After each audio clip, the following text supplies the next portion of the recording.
감사합니다. 베드로전서 1장 10절에서 13절 말씀을 통해서 선배와 종으로서 우리는 어떻게 살아야 되는가를 살펴보도록 하겠습니다.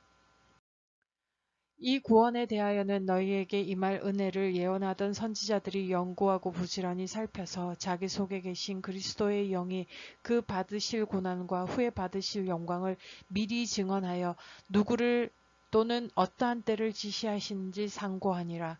이 섬긴 바가 자기를 위한 것이 아니요 너희를 위한 것임이 계시로 알게 되었으니 이것은 하늘로부터 보내신 성령을 힘입어 복음을 전하는 자들로 이제 너희에게 알린 것이요 천사들도 살펴보기를 원하는 것이니라. 그러므로 너희 마음의 허리를 동이고 근신하여 예수 그리스도께서 나타나실 때에 너희에게 가져다 주실 은혜를 온전히 받을지어다 라고 하였습니다. 어떻게 보면 정말 감사하게도 우리가 정말 예수님을 믿는다고 핍박을 받고 있는 이 상황에 된 것에 대해서 어떤 면에서는 감사해야 되지 않나 라고 생각을 하면서 또 이렇게 다양한 모습으로 예배를 드릴 수 있게 해주신 하나님께 감사를 드리고 이 말씀을 통해서 은혜 받고 위로 받으시길 바랍니다. 우리는 선배로서 어떤 삶을 살아야 될까요? 첫 번째, 구원의 은혜를 부지런히 공부해야 한다.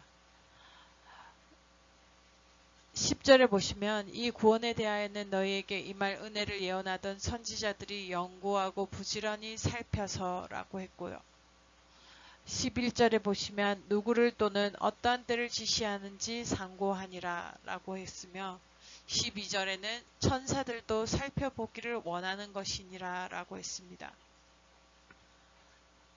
우리는 구약의 선배들의 삶을 통해서 구약의 선배들이 받은 은혜와 축복이 무엇이었는지에 대해서 공부를 해야 될 것이고 신약에서 선배들이 어떤 박해와 어떤 고난을 받았는지에 대해서 공부해야 됩니다.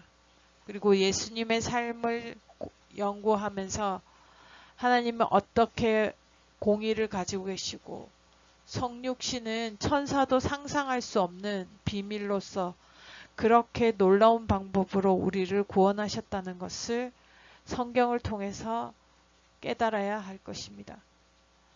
현재의 많은 증거들, 요즘의 유튜브나 또 기독교 텔레비전이나 라디오를 통해서 또는 많은 집회들에서 나오는 간증 등을 통해서 현재에도 살아계신 하나님이 어떻게 역사하고 계신지 부지런히 공부하고 그것을 전도하기 위해서 현재에도 하나님이 어떻게 역사하시는지를 보여줄 수 있어야 될 것입니다.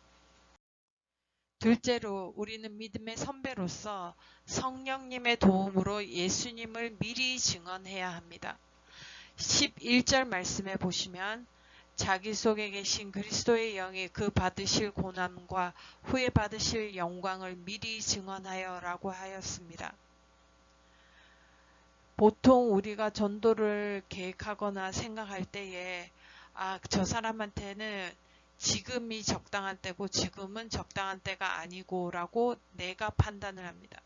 하지만 이 생각이 틀렸다라는 것을 베드로는 미리 증언해야 된다라고 이야기하고 있습니다.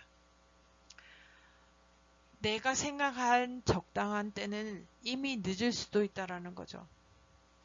왜냐? 상대방이 안 기다려줍니다. 갑자기 돌아가실 수도 있고요. 또 차라리 지나가 보면 차라리 그때 전하는 게 맞았을 수도 있다. 그래서 우리는 때를 얻든지 못 얻든지 항상 무엇을 전해야 될지 늘 준비하고 말씀으로 무장되어 있어야 될 것 같습니다. 셋째로 우리가 믿음의 선배로서 어떻게 살아야 될까요?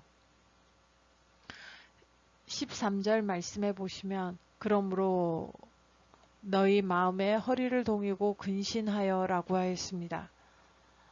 우리는 첫째 마음의 허리를 동여야 합니다. 이 그러므로라는 것은 wherefore라고 영어로 찾아보면 왜냐하면이라는 뜻이 더 강합니다. 그래서 결론적으로라는 의미의 그러므로보다는 앞의 내용이 첫째, 둘째 우리가 선배로서 말씀을 늘 연구해야 되고 그 다음에 전도를 해야 되는 이유는 무엇인가 라는 거죠. 그래서 행동을 위해서 정신을 차리기 위해서 우리는 전도도 하고 말씀을 연구해야 된다라는 거죠. 그래서 마음의 허리를 동이라는 말은 너의 정신을 행동하기 위해서 준비해라, 예비해라 라는 거죠. 예를 들면 차를 태우러 이제 어떤 사람하고 전화를 해서 약속을 합니다.